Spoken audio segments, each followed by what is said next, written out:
Hi guys, welcome back to tech media. ఈ వీడియోలో react router గురించి సెటప్ గురించి అయితే ఇన్ డీటెయిల్గా చూద్దాము. రౌటింగ్ మనం ఏం చెప్పాం, రియాక్ట్ అనేది ఒక సింగిల్ పేజ్ అప్లికేషన్ అని. సో సింగిల్ పేజ్ అప్లికేషన్లో మల్టిపుల్ పేజెస్ ఎలా కనిపిస్తున్నాయి. సో ఫర్ ఎగ్జాంపుల్ ఈ లెసన్ ప్లానింగ్లో రియాక్ట్ రౌటర్ సెటప్ అనేది ఒక రౌట్. సో ఆ రౌట్కి ఈ పేజ్ వచ్చేసింది. సో ఇది ఏంటి, పేజ్ ఒకటే, సింగిల్ పేజే, కాకపోతే దాంట్లో వ్యూస్ అనేది చాలా డిఫరెంట్ ఉన్నాయి. ఈ రౌట్ అనేది యూనిక్గా ఉంటుంది. సో మీరు ఒకవేళ ఇది హోస్ట్ అయి ఉంటే ఆ యూనిక్గా ఉన్న ఆ రౌట్ నుంచి వెళ్ళి ఆ డేటాని మనకి ఇక్కడ రెండర్ చేసేస్తుంది. సో ఇది ఏంటంటే ఒక HTTP రిక్వెస్ట్ అన్నట్టు. సో ఆ రిక్వెస్ట్లో మనం పంపించామనుకో, రెస్పాన్స్లో పేజ్ వచ్చేస్తుంది. ఓకే, ఒక వెబ్సైట్ తీసుకుందాం బేసిక్ ఎగ్జాంపుల్గా. సో దాంట్లో అబౌట్ అనేది ఒక పేజ్. సో ఆ పేజ్ అంటే ఏంటి, అదొక రౌట్. సో ఆ రౌట్లో ఆ రౌట్కి మనం రిక్వెస్ట్ చేసామంటే అది ఒకవేళ హోస్ట్ అయి ఉంటే డేటా వస్తుంది. ఆ డేటాని పేజ్ డేటా. ఓకే, సో ఇది ఒక రౌట్. అండ్ రౌటింగ్లో కూడా టైప్స్ ఉంటాయి. డైనమిక్ రౌటింగ్ అని ఉంటుంది, నెస్టెడ్ రౌటింగ్ అని ఉంటుంది. సో అప్ టు హియర్ ఈ రియాక్ట్లో మాత్రం dynamic routing and nested routing అయితే క్లియర్గా ఉంటుంది. డైనమిక్ రౌటింగ్ అంటే ఇక్కడ 1 2 3 ఉందా, నాకు n నెంబర్ ఆఫ్ యూజర్స్ ఉన్నారు. సో ఆ యూజర్స్లో నాకు ఒక్కరిది డేటా కావాలనుకోండి, డీటెయిల్గా ఆ పర్సన్ గురించి నాకు డేటా కావాలనుకోండి, ఆ పర్సన్ ఐడితోని మనం మళ్ళీ డేటా గెట్ చేసుకొని ఆ డీటెయిల్గా ఆ పర్సన్ గురించి చూపిస్తాం.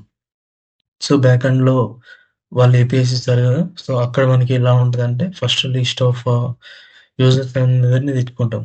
సో ఒక యూజర్ మీద క్లిక్ చేయగానే ఆ యూజర్కి ఉన్న ఐడితోని మళ్ళీ ఇంకొక ఏపీఐ కాల్ చేసుకొని ఆ యూజర్ డీటెయిల్స్ అన్ని నెక్స్ట్ పేజ్లో తెచ్చుకుంటాం. సో అలా డైనమిక్ రౌటింగ్ అనేది యూజ్ అవుతుంది. సో ఇక్కడ ప్రొడక్ట్స్ ఉండొచ్చు, వేరేలాగా ఉండొచ్చు. ఇక్కడ కేటగిరీ ఉండొచ్చు, వేరేగా ఉండొచ్చు. సో మల్టిపుల్గా డైనమిక్గా ఉన్నాయి అనుకోండి, సో దాన్ని మనం నెస్టెడ్ రౌటింగ్ లాగా చూసుకోవచ్చు.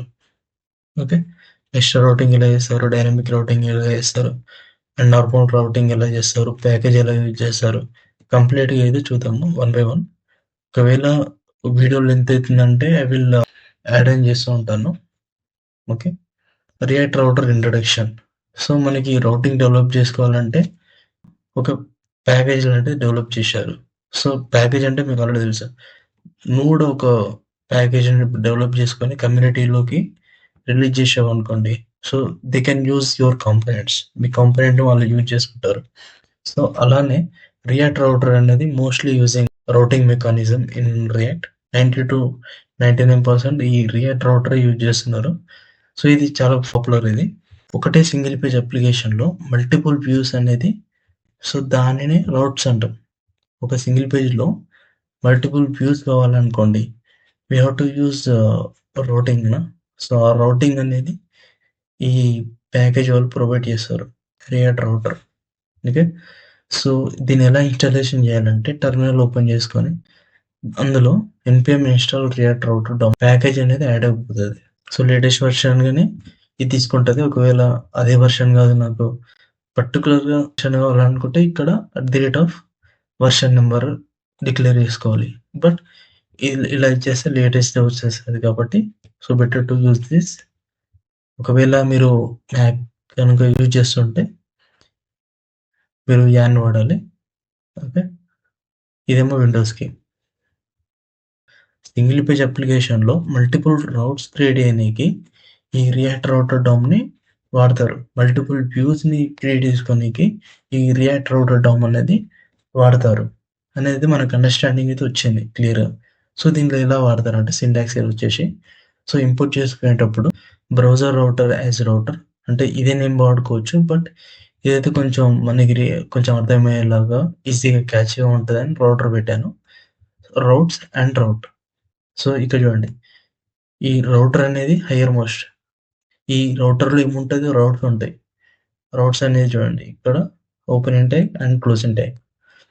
దాని లోపల సెల్ఫ్ క్లోజింగ్ ట్యాగ్తోని రౌట్ ఉంది. సో రౌట్లో పాత్ ఉంది, అండ్ ఆ పాత్లో ఎలిమెంట్ కూడా ఉంది. సో ఈ ఎలిమెంట్ అంటే ఈ రౌట్కి ఏ ఎలిమెంట్ చూపెట్టాలి. సో ఈ పాత్కి ఏ ఎలిమెంట్ చూపెట్టాలి. సో ఈ అబౌట్ అనేది ఉన్నదనుకోండి, అబౌట్ రౌట్లోకి వెళ్ళాడు. ఆ అబౌట్ రౌట్లో అబౌట్ అనే ఎలిమెంట్ని చూపిస్తున్నాను. సో ఎలిమెంట్ అంటే ఏంటి, ఇదే కదా. సో అక్కడ ఒక కాంపోనెంట్ ఉంది, అబౌట్ పేజ్ అనే కాంపోనెంట్ ఉంది. ఓకే, సో ఇది ఒకసారి ప్రాక్టికల్గా చూద్దాము.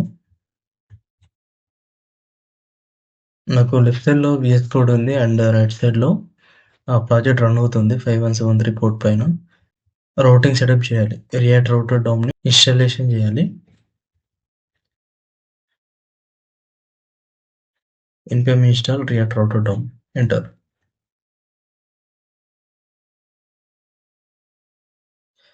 ఇన్స్టాలేషన్ అయిపోయింది. అండ్ ఇది ఒకవేళ ఇన్స్టాలేషన్ అయిందా లేదంటే మీరు చెక్ చేసుకోవాలనుకుంటే package.jsonలో ఇక్కడ చూపిస్తుంది ఏమేమి ప్యాకేజెస్ యూజ్ చేస్తున్నామని. సో ఇక్కడ చూడండి, రియాక్ట్ రౌటర్ డౌమ్ 7th వెర్షన్ మీద ఉంది. 7.1.1 వెర్షన్తో మనకి ఈ రియాక్ట్ రౌటర్ డౌమ్ అయితే ఇన్స్టాల్ అయిపోయింది. ప్యాకేజ్ అయితే ఇన్స్టాల్ అయిపోయింది, చాలా simple. And copy this code,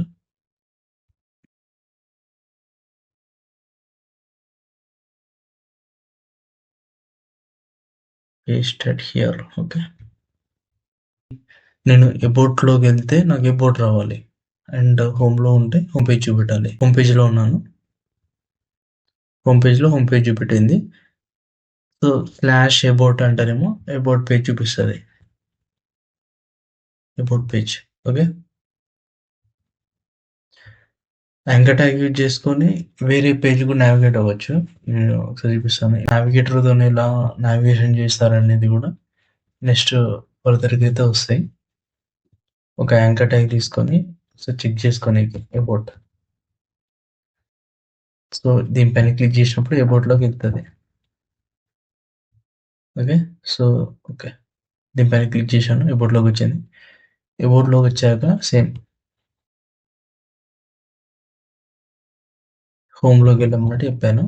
so ఈ హోమ్ మీద క్లిక్ చేస్తే హోమ్ పేజ్ వస్తుంది, రౌటర్ కూడా చేంజ్ అయిపోతుంది. సో అబౌట్లోకి వెళ్ళాను అనుకో, అబౌట్ పేజ్ వస్తుంది, రౌటర్ కూడా చేంజ్ అవుతుంది. So this is all about routing in React.